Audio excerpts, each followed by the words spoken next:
आज हम सऊदी अरब के इतिहास में एक बहुत ही खास जगह की बात करने वाले हैं, दिरिया। हाँ, दिरिया। इसे अक्सर सऊदी राष्ट्र का पालना भी कहते हैं। बिल्कुल।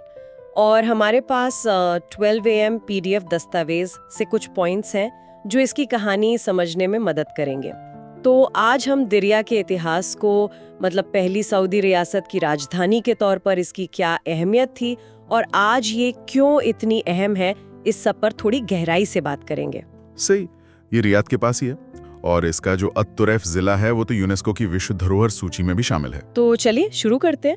कहाँ से शुरू करें? इसकी स्थापना से? हाँ, वो दिलचस्प है। देखिए, दिरिया की नींव तो काफी पहले 15वीं सदी में लगभग 1446 के आसपास रखी गई थी। अच्छा जी, इसे मानी अल मुरैदी ने बसाया था, जिन्हें सऊद राजघराने का पूर्वज माना जाता है। तो ये शहर धीरे धीरे नज्द इलाके में, मतलब मध्य अरब में, एक अहम जगह बन गया। लेकिन इसका जो असली उभार था वो तो बाद में हुआ है ना? शायद 18वीं सदी में। बिल्कुल सही। वो मोड़ आया 1744 में।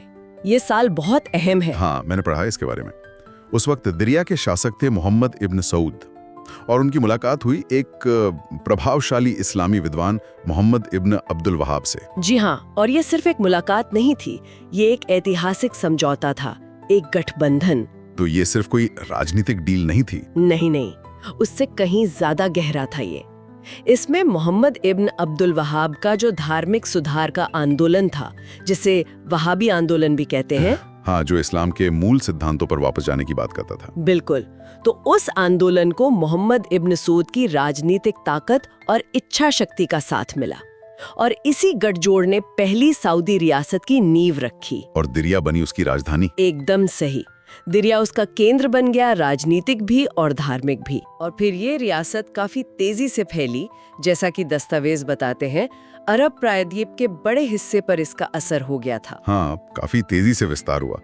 लेकिन जाहिर है, जब कोई नई ताकत इतनी तेजी से उभरती है तो पुरानी ताकतों को चिंता होती है। आप ऑटोमन साम्राज्य की बात कर रहे हैं? जी, ऑटोमन साम्राज्य, जो उस वक्त इस पूरे इलाके में सबसे बड़ी शक्ति था, उन्हें दिरिया का ये बढ़ता हुआ प्रभाव और खासकर उसकी जो थोड़ी अलग धार्मिक पहचान थी, वो पसंद नहीं आई। तो उन्होंने क्या किया? उन्होंने फिर मिस्र से अपनी फौजें भेजी, इब्राहिम पाशा के नेतृत्व में, और उनका मकसद साफ था, दिरिया को खत्म करना। और वो इसमें कामयाब भी हुए? हाँ, दुर्भाग्य से 1818 में एक लंबी घेराबंदी हुई, काफी लड़ाई हुई और आखिरकार दिरिया पर कब्जा कर लिया गया। शहर को बुरी तरह तबाह कर दिया गया। और इसी के साथ पहली सऊदी रियासत का भी अंत हो गया। हाँ, पहली सऊदी रियासत तो खत्म हो गई, लेकिन दिरिया की जो अहमियत थी, जो उसकी विरासत थी, वो खत्म नहीं हुई।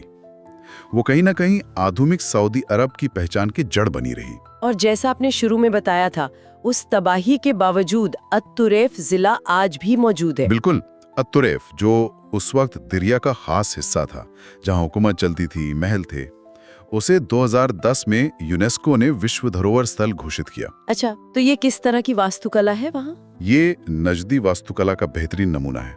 मतलब मिट्टी गारे से बनी हुई मोटी दीवारें, किलेबंदियां, सलवा पैलेस जो शाही महल और सरकार का केंद्र था, मस्जिदें, निगरानी के लिए मीनारें, ये सब उस दौर की कहानी कहते हैं। और अब इसका जीर्णोद्धार भी हुआ है? जी हाँ, काफी बड़े पैमाने पर इसे सहेज कर रखा गया है और एक प्रमुख सांस्कृतिक और पर्यटन स्थल के रूप में विकसित किया गया है। लोग इसे देखने आते हैं, इतिहास को समझने आते हैं। ये तो हुई इतिहास और संरक्षण की बात। आज के सऊदी अरब के लिए दिरिया का क्या मतलब है? क्या ये सिर्फ एक म्यूजियम जैसी जगह है? नहीं, उससे कहीं ज्यादा। आज वहाँ दिरिया गेट डेवलपमेंट प्रोजेक्ट चल रहा है। ये एक बहुत बड़ा महत्वाकांक्षी प्रोजेक्ट है। अच्छा, इसके बारे में थोड़ा और बताइए। इसका मकसद है दिरिया को सिर्फ एक ऐतिहासिक खंडहर न रहने देना, बल्कि उसे एक वैश्विक स्तर का सांस्कृतिक, पर्यटन और लाइफस्टाइल डेस्टिनेशन बनाना है। इसमें नए म्यूजियम, होटल, रेस्टोरेंट, दुकानें, कला केंद्र, ये सब बन रहे हैं। तो ये भविष्य की ओर भी देख रहा है। बिल्कुल। इसे अक्सर सऊदी अरब का मोती कहा जा रहा है। ये सऊदी अरब की अपनी पहचान, अपने इतिहास और अपनी विरासत को दुनिया के सामने एक नए अंदाज में पेश करने की कोशिश है। ये उनके विजन 2030 प्लान का भी एक अहम हिस्सा है। समझ गए।